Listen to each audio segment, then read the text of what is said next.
Of the PSI? Yes. Okay, because you have to give that back to us, you know. Oh, I didn't, When I you're, thought it was just my copy. no, nobody gets copies of them. You can look at it, but then you have to give it back to us when we're done. Understood. Yeah.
All right, we're here today in the case of the State of Ohio versus Termaine Jackson.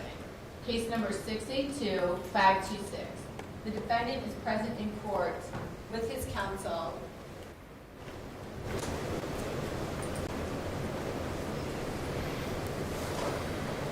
Mr. Myron Watson, representing the State of Ohio Assistant Cuyahoga County Prosecutor, Ms. Brittany Fletcher. We are here today for a sentencing.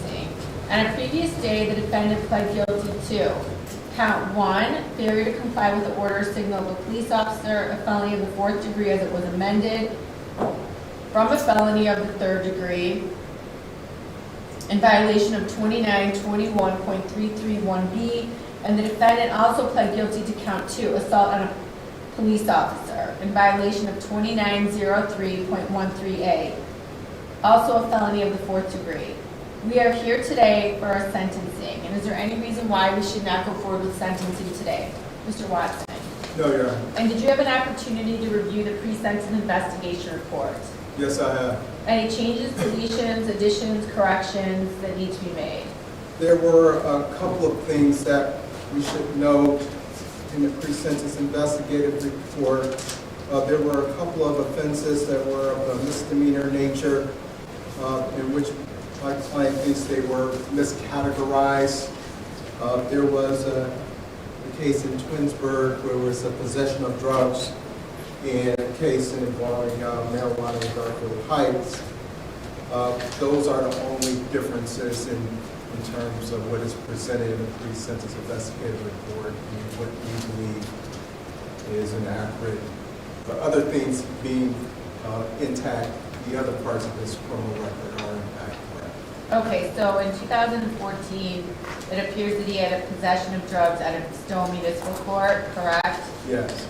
And then in 2014, he had a possession of marijuana. That's in Garfield Heights Yes. Court. And in 2014, he also had a marijuana case out of Cleveland Municipal Court. Yes. Okay. And then in 2016, he had an offense to which he pled guilty, improper discharging a firearm at or into a habitation or school, a felony of the 2nd degree, and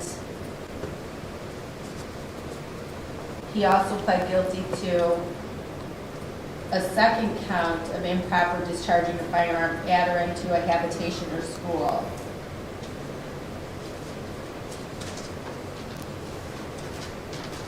I'm sorry, count 4 was not a 2nd count of improper discharging a firearm at or into a habitation. It was amended to carrying a concealed weapon. And then he was sentenced to a term of incarceration for that case. And then he had, it appears, a 2nd case of improper discharging a firearm at or into a habitation with a firearm specification.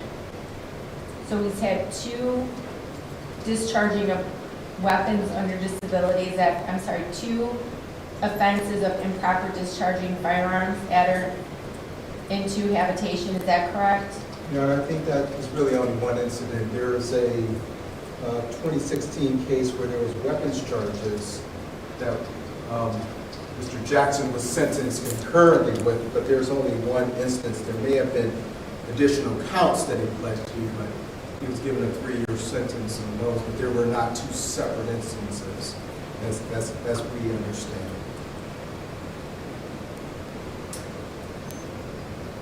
All right, it shows 2 separate cases, and each case reflects a plea to improper discharging of a firearm at or into a habitation. You're saying it's one offense? I think they were treated as one offense, Your Honor. I think there was a what they call a superseding indictment that added additional charges. Because he was sentenced to a prison term of 3 years in both. All right, and that was back in 2016 and 17. That's correct. All right, and then this case. Okay. Mr. Watson. Yes, Your Honor, if I may, I would just indicate that we did review the pre-sentence investigative report. As this court knows and understands that there was a mental health assessment done with Mr. Jackson, we will offer that report in mitigation, which confirms that he does have some mental disabilities that impacted this decision, and I think it's a mitigating factor here in this case, Your Honor. That he hasn't had a diagnosis of post-traumatic stress syndrome. He has been depressed. He does have issues with alcohol abuse and some marijuana abuse that's been documented. He was in treatment once. I think it's also important for the court in this case that there was, on Mr. Jackson's part, no intentional act to hurt an officer. That he even told the officer, and I think it's reflected in the video, that he was anxious, he has a lot of anxiety, that he told the officers that he did have post-traumatic stress syndrome, or disorder, excuse me, because of the traumas he had in his life. But I think what's important in addition to that, Your Honor, is that since this case has come about, Mr. Jackson has participated in therapy. The court has very restrictive court-supervised release where he's regularly tested. He has tested negative in each and every urine test that he's had. With his therapist, he's no longer treating himself through alcohol or drugs. He is now getting the therapy that he needs, which I think is important. I think if the court would view the tape, and it's my understanding that the state of Ohio is going to play certain aspects of the video, and I think that's important, instead of just looking at the end result of the video.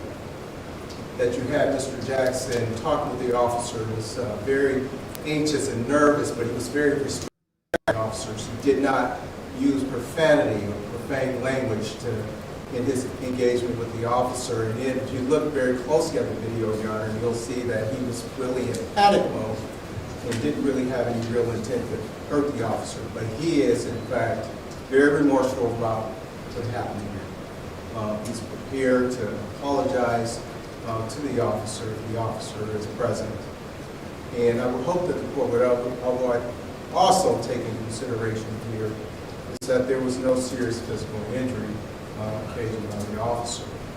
We had offered to the court, and we had some discussions with the court regarding Mr. Jackson having a hybrid sentence. I think what is probably most appropriate here, Your Honor, and I think that the officer indicated that he did want some prison that was affected by this case, at least 6 months, but he said he would defer to the court regarding that.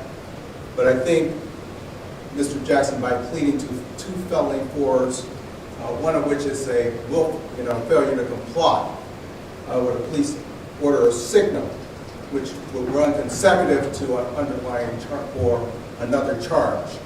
But I think the court has the power, and I think the cases do support that the court could give a community control sentence on one of the counts and give a prison sentence on the other count. I think in support of our position, we believe that State versus Page, which is a case which was decided in 2018, gives the court that authority. I think the state may put a different tweak on that, but I think in that case, it said that the court could give a probation sentence and a prison sentence, provided if it was not what they call a CBCF sentence, where a person is incarcerated after he's done his prison sentence. So I think that's the distinguishing factor where the state may object and say, no, the court can't do that. I think in here as well, in support of the proposition that the court could, it was another case called State versus Logan, which was decided in the 8th District Court of Appeals, which indicates that it was decided this year, which says that the court had the ability to impose an underlying charge of probation and give a prison sentence for the firearm specification, which is mandatory. So we hope that the court, in light of those cases, gives it room to do this. And I think that the court should, in fact, strongly consider this sentence as being a fair sentence, because we don't want to incarcerate Mr. Jackson to the point where he's made all this progress during the pendency of his case, that he's employed, he's reconnected with his children. He has a strong family support with both parents in the courtroom. He's getting therapy now. He's getting better. And I would hope that the court would take in that in consideration, that yes, a punitive sanction is, but the officer himself indicated that he would be satisfied with a 6-month sentence. And I think that the court should strongly consider that recommendation in this particular situation. With the court's permission, the mom did want to address the court prior to Mr. Jackson saying something before the court.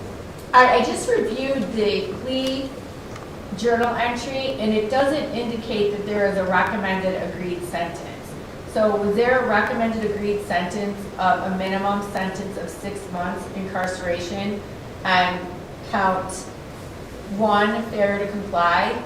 No, Your Honor. The plea recommendation was that it was agreed recommended prison time, but there was no specific time frame a part of that plea agreement. Okay. So I didn't see any specific time frame in the journal entry.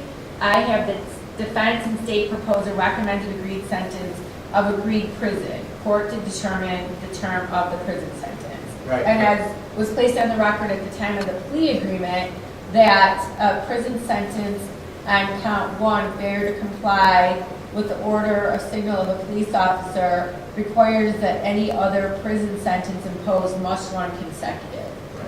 I agree with that to a point. It was communicated from the state of Ohio after speaking to the police officer himself.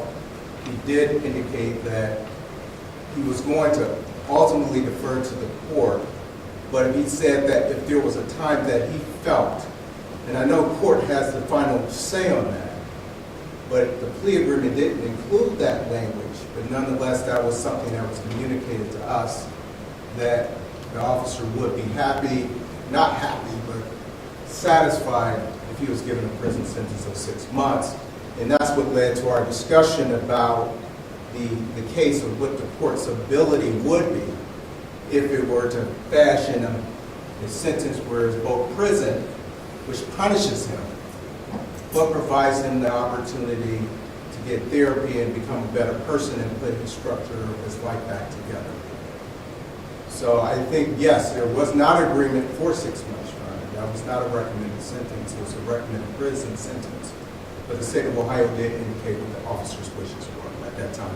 And that discussion was had with the court, as well as my client and the family. Okay, I don't recall being involved in that discussion. I recall a discussion off the record regarding whether or not there could be a hybrid sentence of the 2 counts, but I don't recall any discussion of any particular time frame.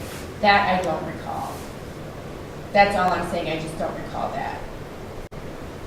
But go ahead, you may proceed. So the mom wanted to address the court Okay, and provide some information about herself.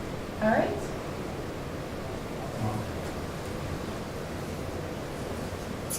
And you can come on up, and all I need you to do is state your first name and your last name, and spell your first and last name for the record. My name is Keturah Jackson, Ketura, Jackson, Jackson. Okay, and what would you like me to know? That since Termaine's been home, can you hear me?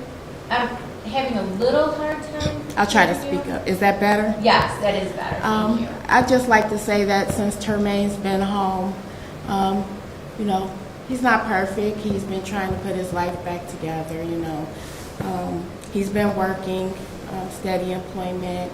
He did a certification to lay carpet, so he had been doing that on the side, and you know, he has 2 children that are very precious, and you know, they look up to him. He's their hero, and he's very, very attentive to them. He's been very engaged with them, you know, making sure they get to school and doing the things that needs to be done. And he's very engaged with his family. And growing up, he's always been very, very likable. He's very respectable young man. He's not disrespectful in nature, and he's very loving. He's a very loving person. So, you know, I just wanted you to know that about him, because I know that, you know, sometimes you make mistakes and things happen and it makes you look bad, but underneath he's a really great person, and like I said, very loving. Well, thank you. Thank you.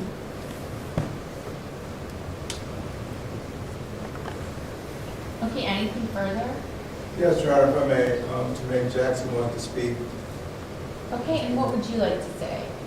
First, I just want to tell the police officer I see him out here, I just really want to apologize to him sincerely, because I didn't intend to cause him no harm. I didn't intend for how it happened. I didn't intend for that to happen. I know he was just doing his job. I really apologize. I apologize for him after the missed work. I know that's how you take care of his family. I just apologize for not complying as I should have.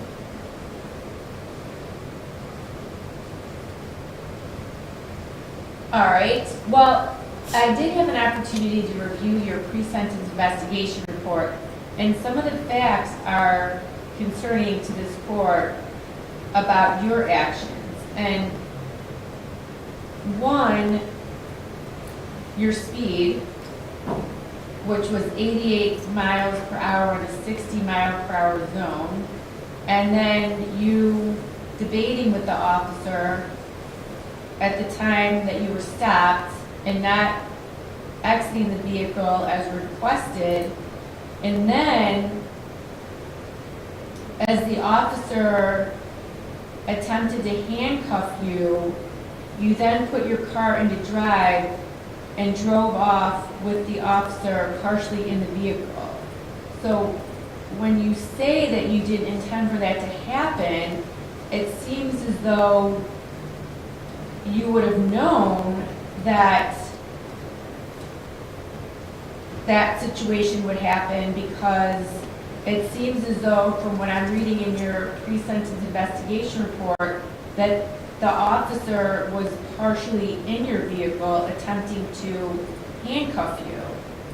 And so for you to accelerate with the officer in the vehicle, you would be aware that the officer would be in a very dangerous position.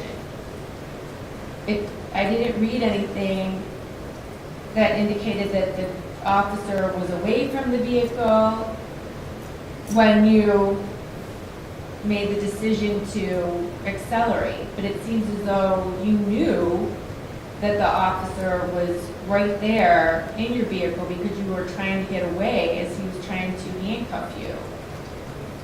So it seems clear to me from what I read that you were aware and knew that your actions could cause a serious injury.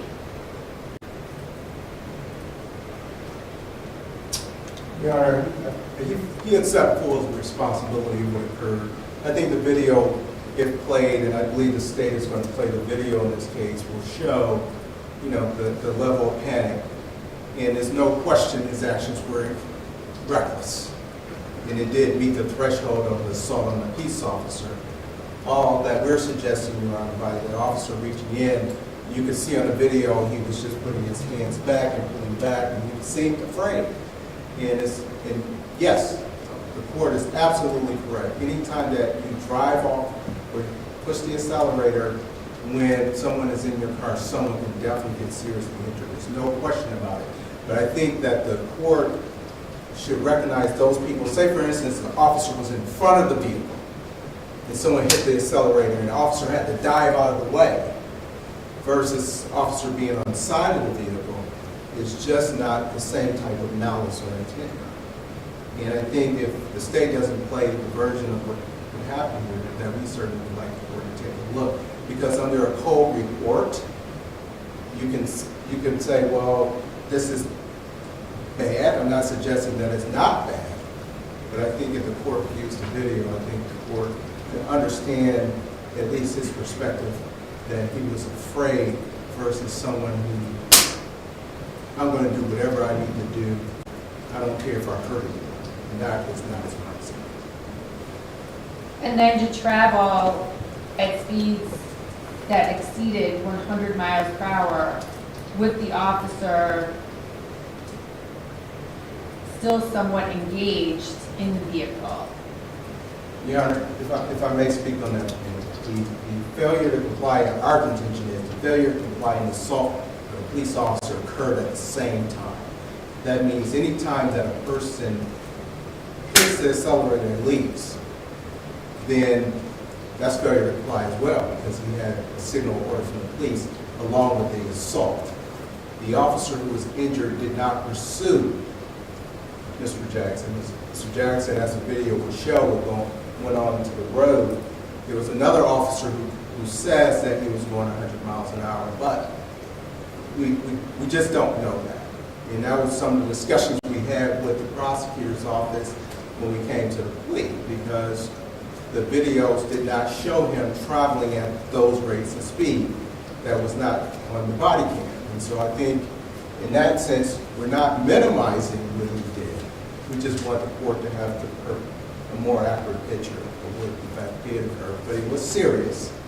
We're not trying to demean the seriousness of what happened here. We're trying to point to the court that there was no long chase here.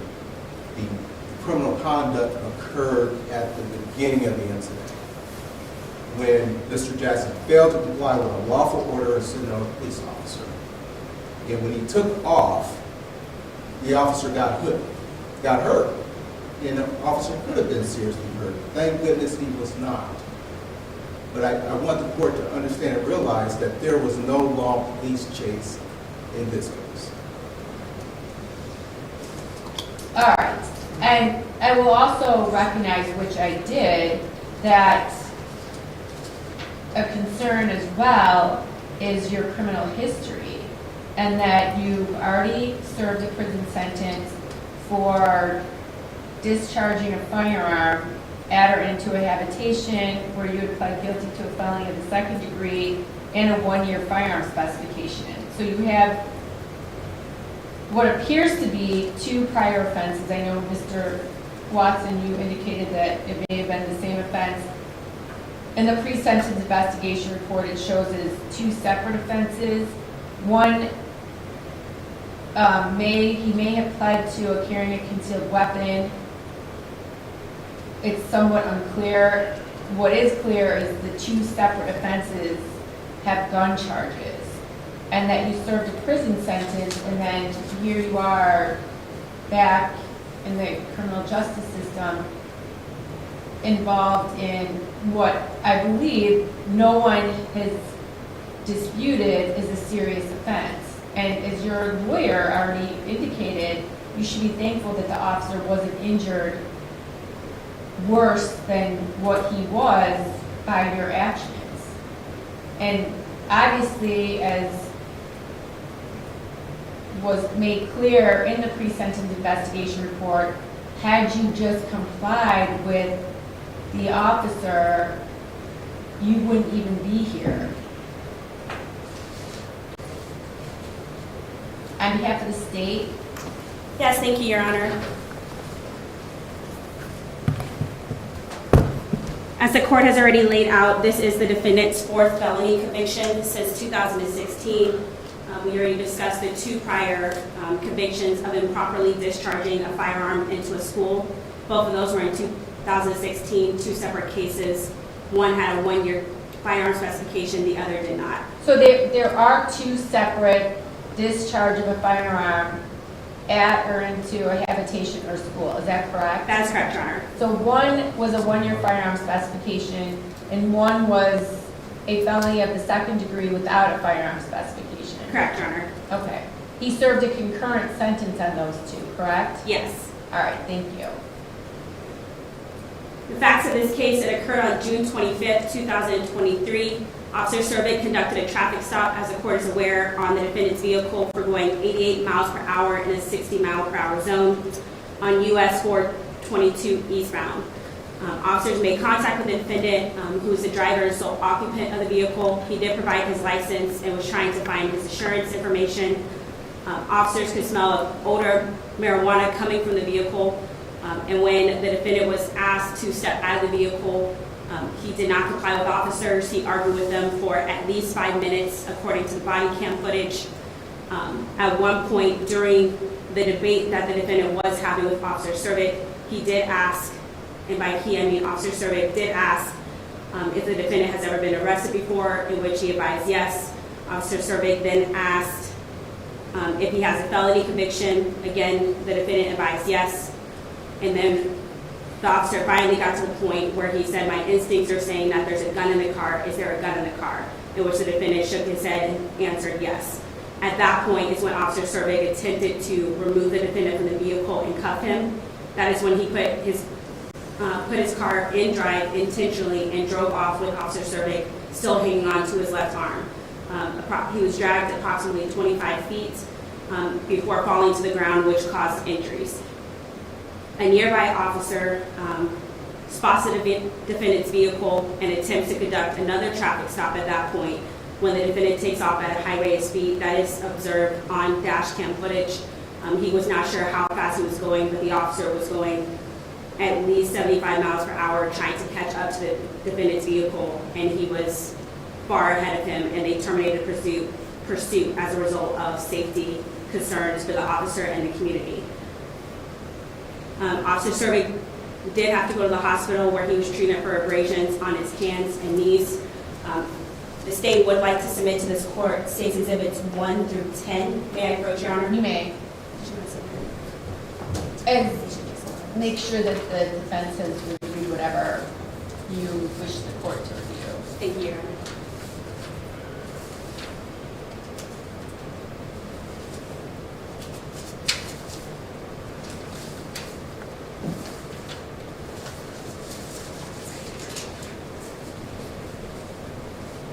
Thank you. And Your Honor, permission to publish State's Exhibits 1 through 10 on the motto pack. Yes. As seen as State's Exhibit 1, Your Honor, through 10, these are the injuries that, from Officer Cervik, that were sustained on his hands, knees, and body. So State's Exhibit 1 was his hand. State's Exhibit 2 is his right knee, where you can see the abrasion from his knee from hitting the ground. State's Exhibit 3 is the officer's left knee, also has an abrasion. State's Exhibit 4 shows the officer's pants, uniform pants, both right and left knees have holes in them, and then on the other side of that is where his injuries are. State's Exhibit 5, the left knee and the right knee of the officer, again showing his pants were cut through after he fell.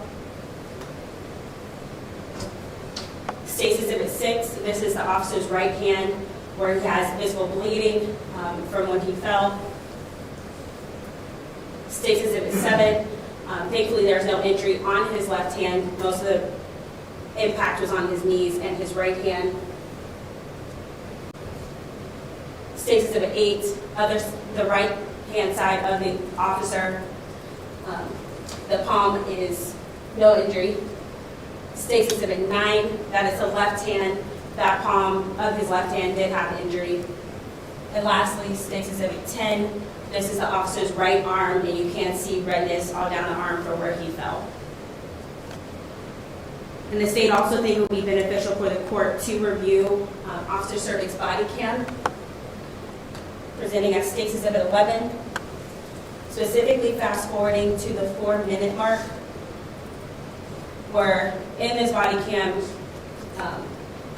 again, Officer Cervik is arguing with the defendant for at least 5 minutes, telling him to get out the car. This is after the traffic stop was conducted, after ID was presented. Fast forwarding to the 4-minute mark. I can't really talk about it for real. Well, I don't care if you want. I don't need to know anything. What I need you to do is step out of the car. That's pretty simple. You're not going to jail, you're not going to sit in the police car, you're not going to handcuff, you're just going to stand in the guardrail. I check the car. And if we find a little bit of weed, we're going to send you on your way, and even charge you. There's something else you want to tell us? I'd rather you tell me right now than anywhere else. We're going to find it. So what are you trying to tell me? Sir, What? How old are you? 28 years old. Okay. Have you ever been arrested before? Yes, I was in prison. Okay. Are you a convicted felon? Yes. That's okay. Is there a firearm in the car? I'd rather you be honest with me. That's what my instinct's telling me. Okay. Sir, Please.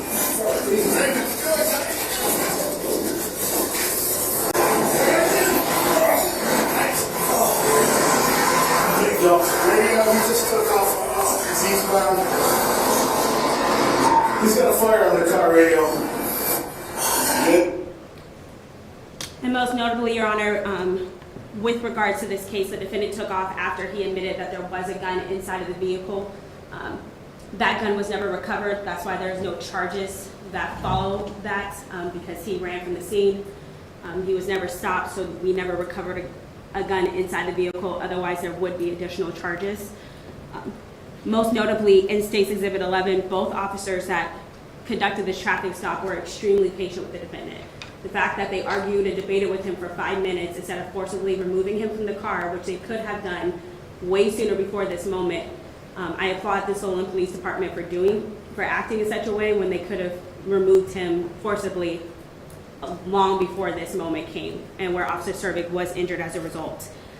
Defense counsel also argued that this court could sentence the defendant to prison on one count and give him probation on another. It's the state's position that it will be a conflict for the court to say that he is not amenable to community control in one count, but then say he's amenable in another count in the same exact case. The agreed recommendation that we're submitting to this court is prison. We ask that this court does send the defendant to prison on both counts and run the consecutive as according to the law, Your Honor.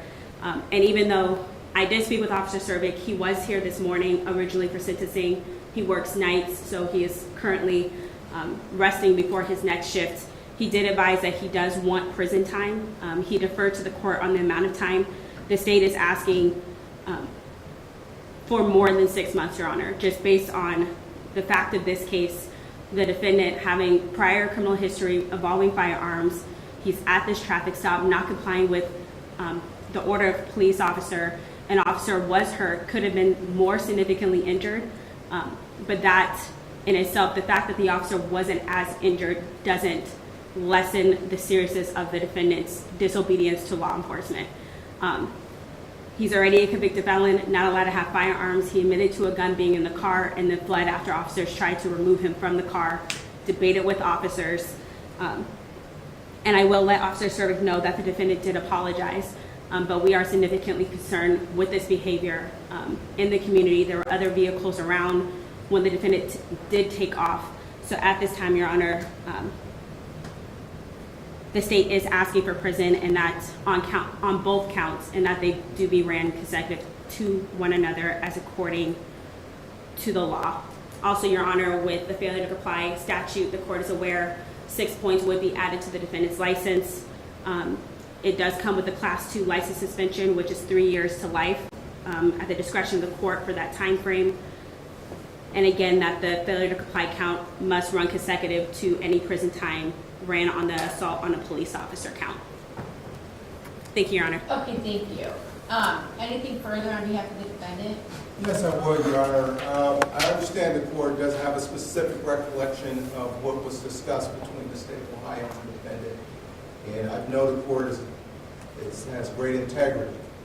And the reason why we were talking about a possible split sentence in the first place was because the whole idea was that Officer Cervik did mention that he would be satisfied with a 6-month sentence, and so therefore that's why we were even begging the question of talking about a hybrid sentence, Your Honor. And that was shared with, my client's family. And just trying to push this court in a direction because the court can give a sentence which the court deems is fair, irrespective of what the recommendation is. And I've known this court for, more than 20 years, and I know that you're a compassionate person, but you do your job, you did your job as a prosecutor. But I think in this case, what the prosecutor didn't show you, when they characterized this as an argument, he was begging the officers preceding that.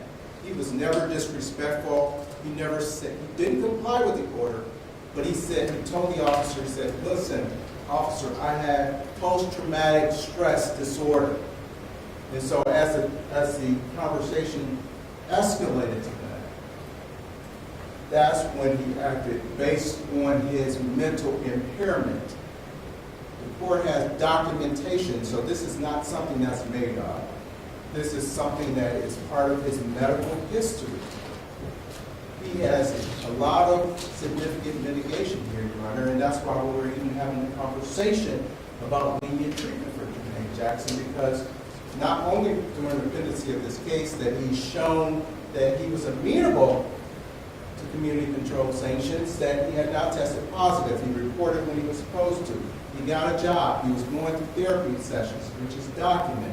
These are the type of things that the court should take in consideration. Yes, he had a record. He went to prison for it. But this is a different circumstance, Your Honor, and was that this was not, quote, an active assault where he wanted to cause harm. He was very deferential. This stop was 30 minutes long, Your Honor. There was conversations with both officers. He was pleasant. He called officers, sir, officer, please, officer, can I get my license? He didn't just take off when, he provided his driver's license. He gave his insurance information. It was just part of his mental impairment that acted out when the officer attempted to arrest him. He did not want to harm the officer. And I think that tape, in part, shows that it was reckless.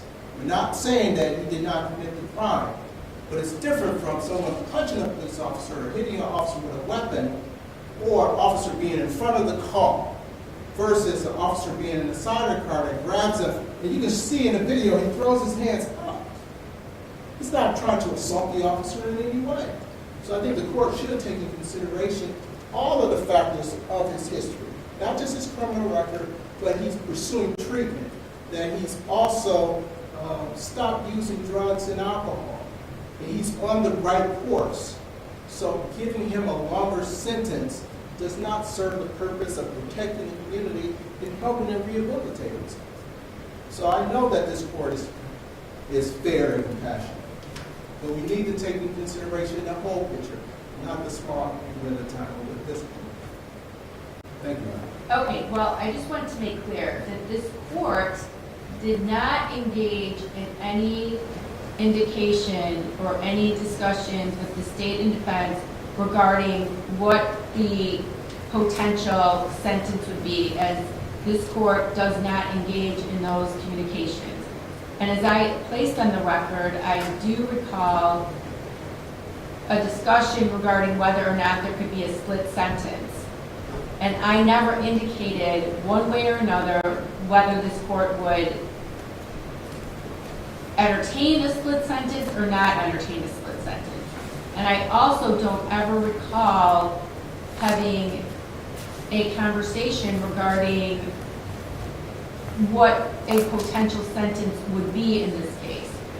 And as I stated, the only conversation I recall having with the state and defense regarding whether there could be a potential split sentence is whether that would even be legally viable, but not whether this court would consider it. So I just want to make that clear, that this court did not make any promises one way or another as to what a sentence would be, and my journal entry indicates that the recommended agreed sentence was that the defendant was to serve a prison sentence. And that was the recommended agreed sentence as part of the plea agreement. But when you're stating that the officer is fine with 6 months and whatever else you're indicating regarding what a sentence is, I have no recollection of any of that. And I don't know that that was placed on the record at the time of the plea agreement. I don't recall that. The officer is not here, and the state has not indicated that, so I don't know where that's coming from. Well, Your Honor, it's certainly not made up. And I think it's a situation where what led up to, the court is absolutely right. The court did not promise a particular sentence because that's not what you do in your courtroom. But there was a discussion of the hybrid sentence because the officer himself, who hasn't spoken in his courtroom, felt apparently that Termaine should receive some leniency. And I think it speaks volumes that he's not here because certainly I make that representation to Termaine and his family. And I'll be remiss, it wouldn't be doing my duty as his lawyer if that was stated from the state of Ohio through their officer to me. And even though the court doesn't recall it, I did indicate to the court in my recollection that perhaps the court would consider it. The court never said what it was going to do because the court obviously can do what the court wants to do based on what their independent look is. And I do not want to suggest that you promise anything. You don't do that. You've never done that. But it was communicated to me through the state of Ohio, through the officer, that he would be happy or satisfied with only 6 months. And I'm not going to back away from that, Judge, because that's what was communicated to me, and that's what I was told. That's what I told my client and the client's family. And whatever conversations you and the state and you and the state's witnesses or whatever interactions the two of you may have had, that would be between the two of you or the three of you and the witness. I don't know.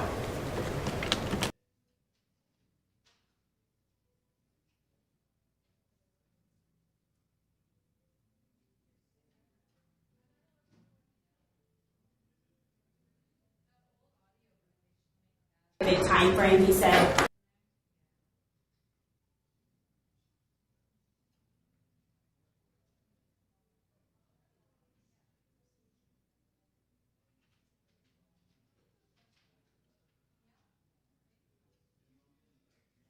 Was made by the officer that he said at least 6 months. Okay. Just to be clear. Okay, thank you. And that would have been between you, the officer, and defense counsel. That is correct, Your Honor. That conversation was not with the court. Okay, and that's what I just wanted to make clear because I include in journal entries whatever recommended agreed sentences are or any information that would be pertinent to sentencing is included in a journal entry, and I didn't see any of that in the journal entry other than that there is a recommended agreed sentence of a prison sentence, and that the only other discussion I recall off the record was whether or not a hybrid, I do recall that, whether or not a hybrid sentence is legally available, and that was the extent of that. And this court never indicated whether or not it would entertain such a sentence or not entertain a sentence, as you all recognize. So I sentenced the defendant based on a review of the pre-sentence investigation report, a thorough review. The defendant was referred to see whether or not he would be eligible to be on the mental health docket. He was not eligible to be placed on the mental health docket. And so I review the information provided in that report. I review the pre-sentence investigation report and all of the facts that are included in that. And then any further information provided by both the defense, the defendant, and the state. And so that's what this court is reviewing and determining and fashioning a sentence that's appropriate in this case. And so while there isn't one specific factor to review to determine an appropriate sentence. It's multiple factors. And included in those factors is a criminal history. Not isolated, but in relation to all of the other information that's provided, including the facts of this case. And I've already indicated the concern that this court has had or has regarding this case as well, and that it's failure to comply with the order, signal of a police officer, and assault on a police officer. And Mr. Watson, as you've already indicated, those are two separate events. And the failure to comply with the order or signal of a police officer is concerning to this court as well, because that's not an isolated crime. That's a crime that puts our community at risk when someone is driving at a high rate of speed and then trying to avoid the police officer. And in this situation, avoiding the police officer as the police officer was trying to make an arrest. And so while the defendant may indicate that he panicked, at the same time, as you've already indicated, Mr. Watson, as well, it's clear that when the defendant made a decision to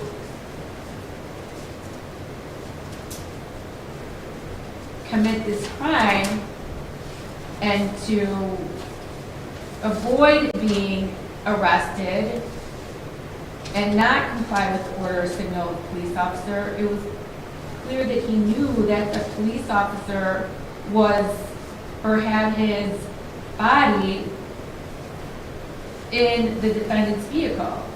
Otherwise, he may not have committed that crime. And so that shows knowledge of his actions, and it would be clear that committing that type of an offense in that type of situation would cause injuries to the officer. And then to continue to proceed at a very high rate of speed, 100 miles per hour. That's what is concerning to this court. Not to mention the fact that the defendant had served a prison sentence of 3 years, and as the state clarified, 2 separate offenses of discharging of a weapon, a firearm, into a habitation or school. One to which he pled guilty to a firearm specification, one did not have a firearm specification, but it appears that both were felonies of the second degree. And prior to that, I believe he had some drug abuse offenses that were already described. That is the concern of the court, not just his record, but a number of factors. The facts of this case, his record, injuries to a police officer, so a number of factors that this court must consider. So that's what I would say about that.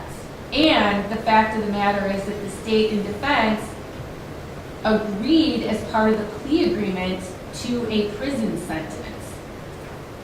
So there are numerous factors to consider in determining what an appropriate sentence is.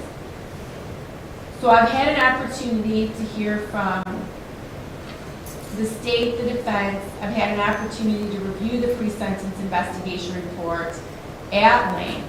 I've had an opportunity to hear from the defendant. I reviewed the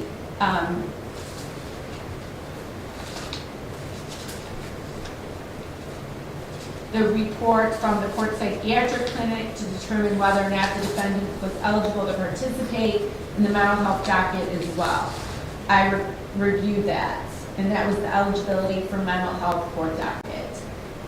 and in considering all of the relevant seriousness and recidivism factors, and ensuring that the public is protected from future crime and that you are punished, I am going to impose the recommended agreed sentence of prison. So on count 1, failure to comply with the order or signal of a police officer in violation of 2921.331B, a felony of the 4th degree, as it was amended from a felony of the 3rd degree, I am imposing a prison sentence of 6 months on count 1. And on count 2, assault on a police officer, a felony of the 4th degree.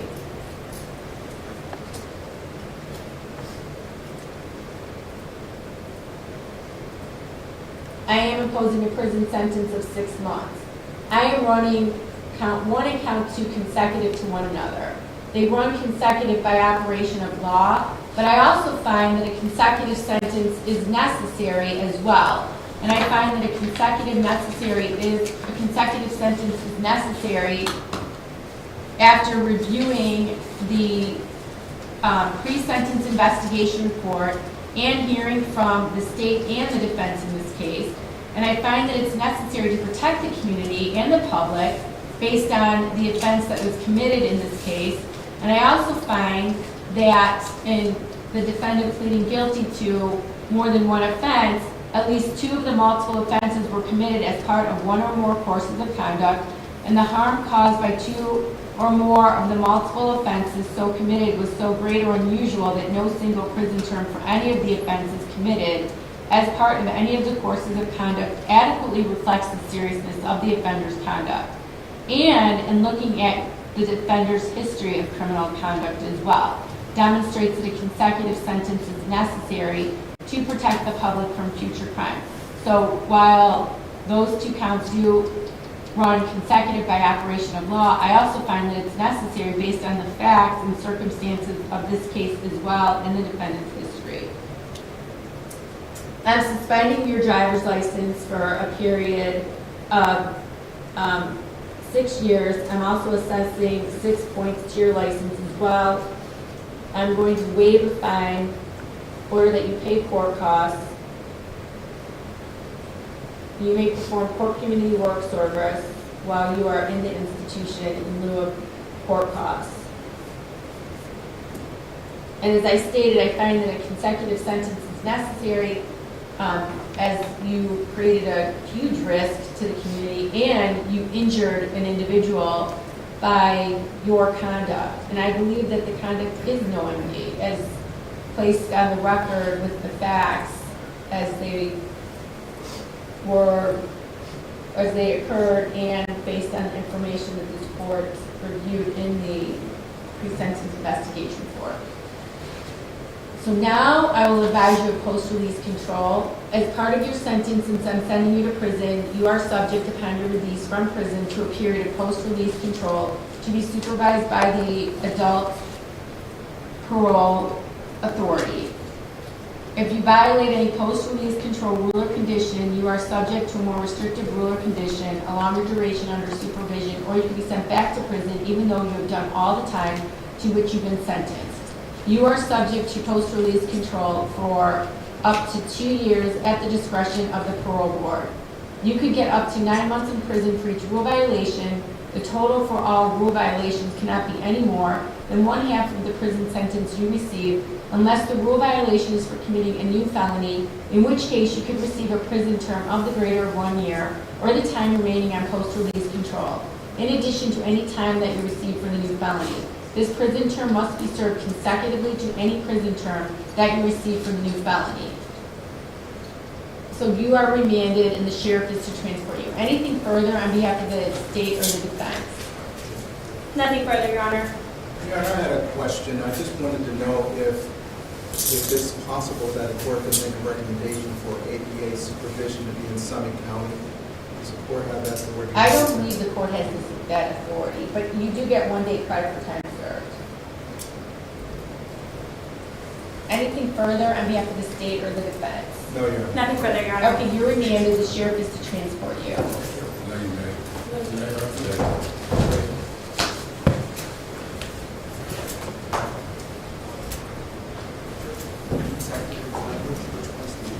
B and C.